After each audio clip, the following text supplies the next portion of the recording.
guys, this is Grandmaster Eugene Perelshteyn for iChess.net, and I want to share with you one of my favorite games that I won in the Reykjavik Open against a very strong Grandmaster, Benjamin Gledura from Hungary. He's rated 2632, yet I managed to surprise him in the opening and win a very nice game. So let us take a look. So after the move e4, my opponent almost always plays this move e5. And obviously you guys know that the most typical reply to e5 is this move knight f3, and after knight c6, there's lots and lots of different options, such as the Italian game, Roy Lopez, etc., etc.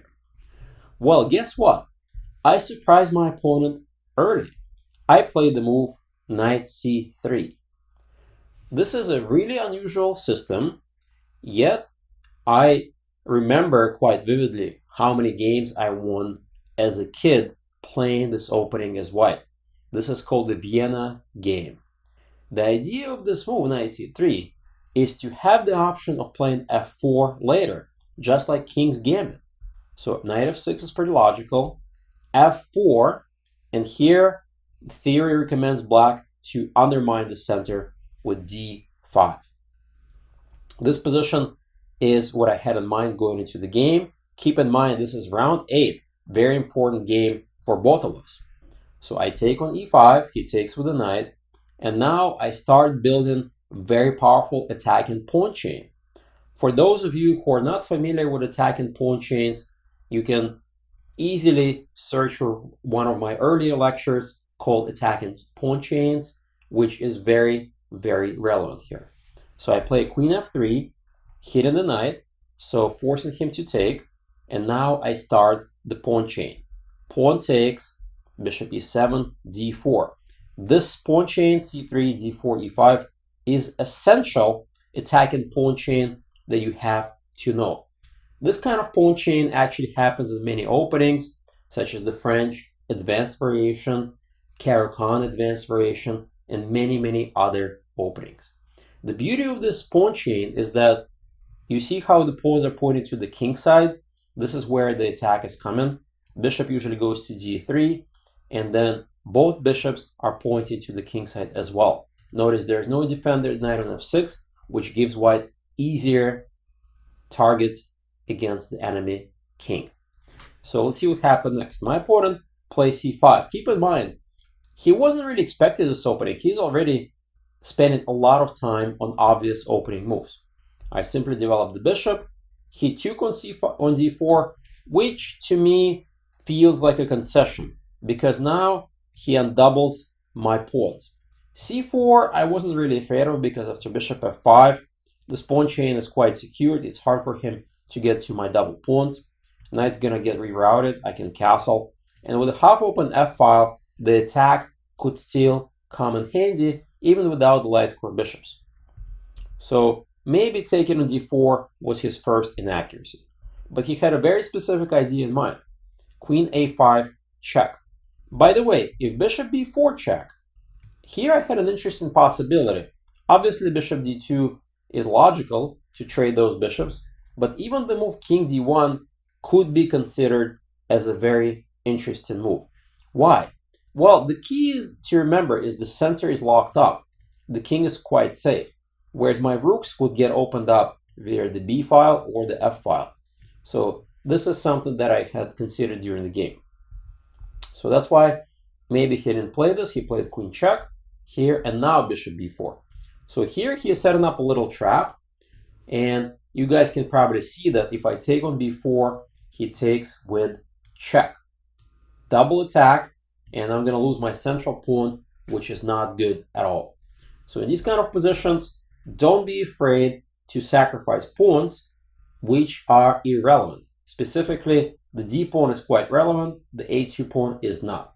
Rook d1, very simple move, and I hope most of you will play this move without thinking, because obviously after bishop takes, rook takes, queen takes, a2, knight e2, followed by castles, white is absolutely, I wouldn't say the word winning, but has a very big advantage.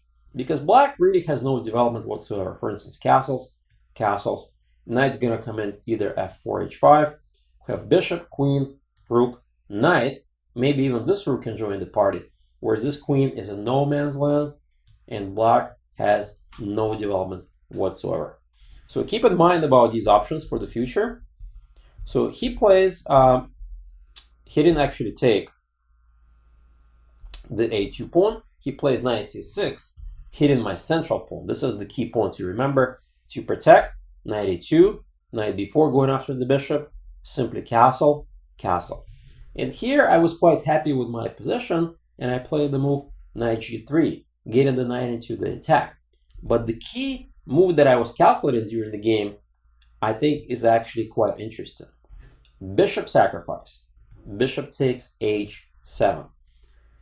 This is kind of intuitive sacrifice because you can't really calculate everything to the end. Mikhail Tal is one of the greatest players in the world who knew how to execute these kind of sacrifices with very little calculation. And after king takes, the key move here, I believe, is you gotta kick that knight back. c3 perhaps, maybe knight c6, and knight f4. You don't have to play queen h5 just yet. And now queen d3 is a threat, queen h5 is a threat.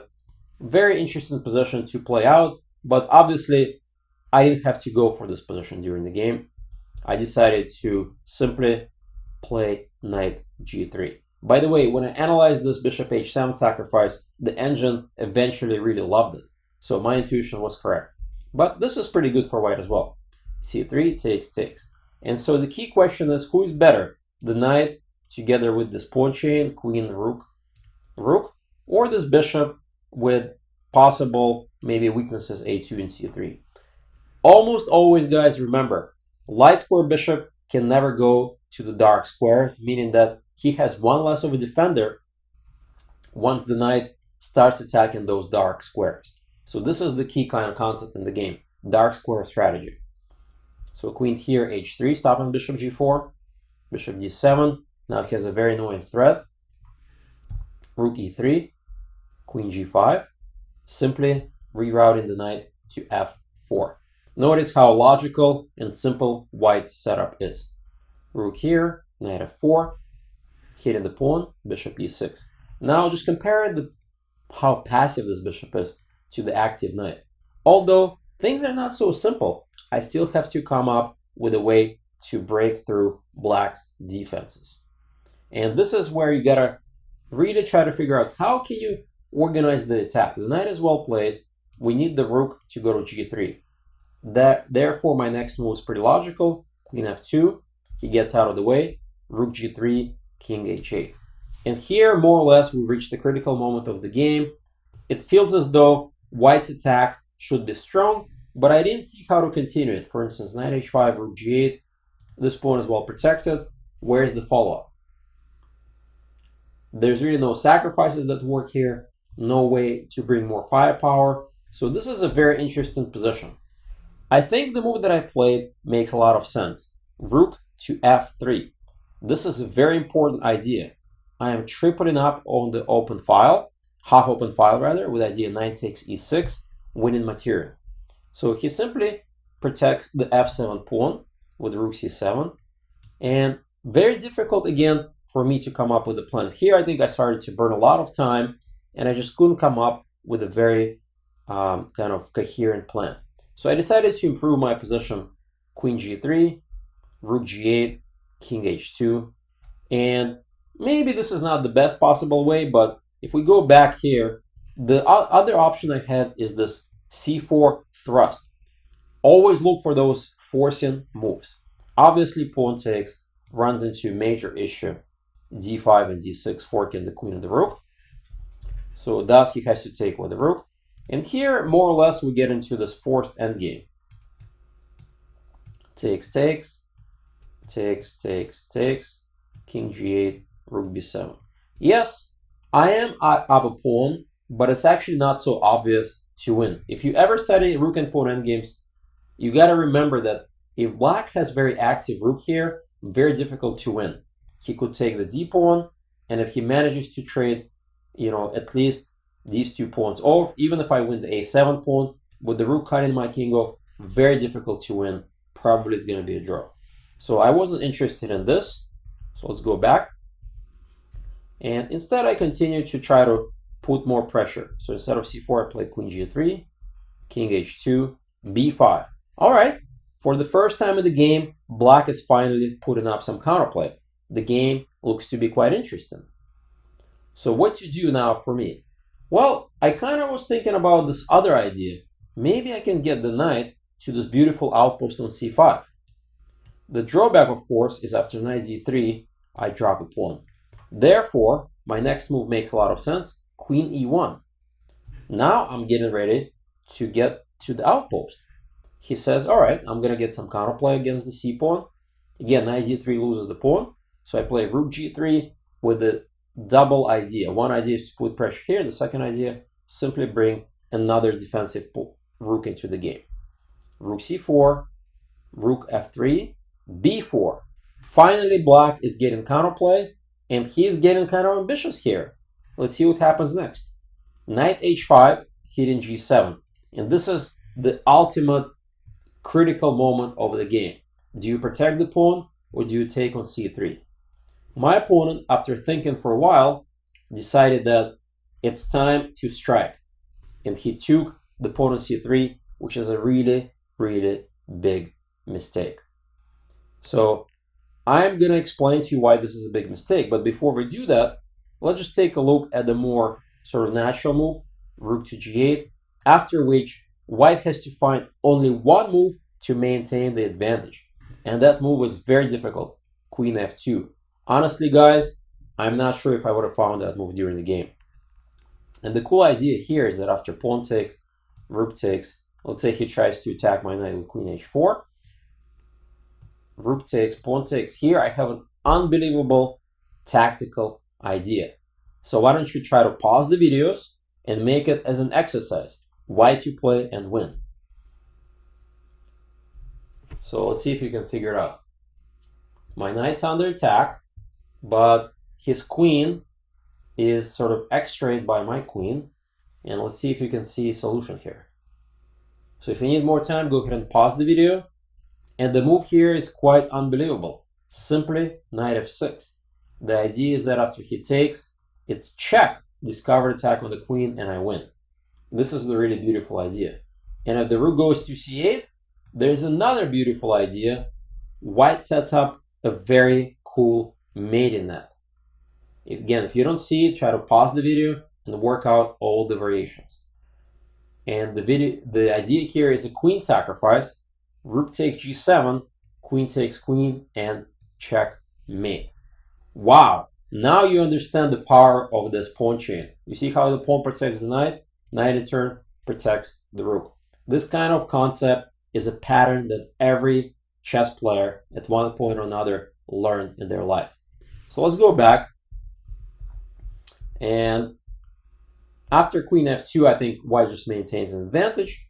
But he played completely different move. He took on c3, even more ambitious move, because now this pawn is 2 squares away from queen in. Well, this looks quite dangerous, but I was pretty calm because I saw the winning line. Rook takes pawn, and here, after some thought, he realized what he missed.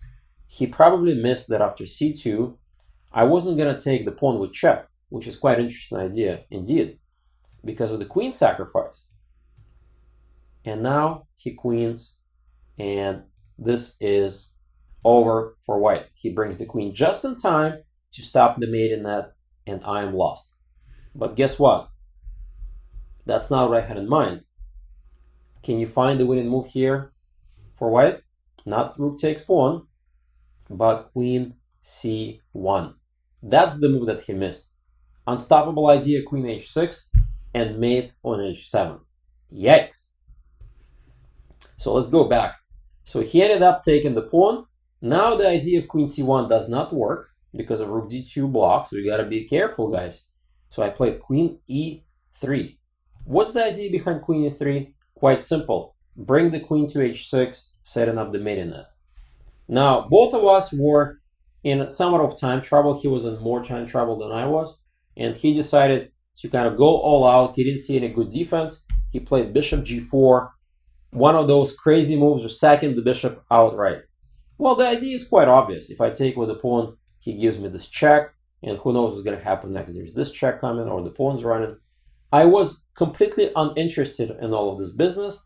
I follow through with my plan. And the reason why my next move is so powerful, because once you play for checkmate, who cares about the material? So simple move is best. Queen h6 exclamation. Who cares about queen takes e5 check? That's what happens. Simply rook g3. He plays bishop f5. And now you have to find my next move. This is nail in the coffin. After the next move, the mate is unstoppable. Again, remember what I mentioned earlier, the knight versus the bishop, dark square strategy. Queen is on the dark square, rook is on the dark square. Well, it so happens that this guy is on the dark square as well. And now we need to get one more piece to the dark square, which is already a big hint for everyone. So white to play and win. Again, if you need more time, go ahead and pause the video. And the move is quite simple, guys. Simply knight f6. The culmination of white's attack. Simply unstoppable mate. Rook takes h7, followed by queen takes, or even queen g7 mate. My opponent duly resigned. Notice that his pieces are totally unprepared to stop anything in this position. So what did we learn from this game? Well, we learned very powerful idea, attacking pawn chain. Remember that c3, d4, e5 pawn chain. You also learned that the half-open file, together with the knight and queen and rooks, is really, really dangerous for black.